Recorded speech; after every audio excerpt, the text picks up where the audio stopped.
उम्मीद है इसलिए लड़ रहे हैं। हमारी ये गहरी चोट है, गहरी प्रॉब्लम है। कश्मीर में अहम मसला है।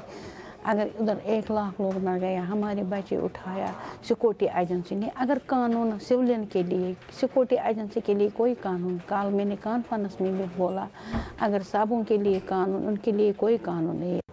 परवीना जी, इंडियन हुकूमत का कहना है कि जैसे इंसानी हकूक़ की तंजीमें कहती हैं कि कई हज़ार लोग ऐसे हैं जो लापता हैं कश्मीर में।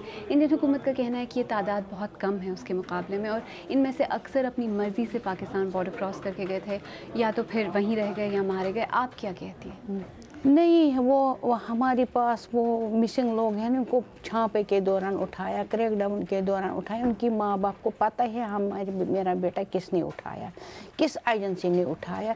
इसीलिए रोज़ डिमांड कर रही, पार्क में प्रोटेस्ट कर, पहले 15-30 को मीटिंग कर रही, बाद में प्रोटेस्ट कर रही, 25 तारीख को, आज हर 10 तारीख को प्रोटेस्ट कर रही। अपनी डिमांड, इनको इंडिपेंडेंट कमीशन बिठाओ, आज़ादाना कमीशन बिठाओ।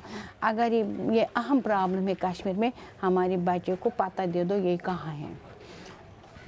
परवीना जी, आपने कहा कि आपने पुलिस से रब्ता किया, आप मिनिस्टर्स, एमपीज़, एमएलएज़ के पास गई, अदालत में आपने रुजू किया, आपको इंसाफ नहीं मिला। आपको क्या लगता है जो बैनुल-अक़वामी बरादरी है उसे इंडिया पर दबाव डालना चाहिए इस तरह के मसाइल को हल करने के? उनको बोलता है, इनको प्रेशर डालो हिंदुस्तान को। मैं इधर आ गई, इनको भी बोला, ब्रिटिश गवर्नमेंट को भी इनको दबाव डालो, ये बच्चे कहाँ हैं।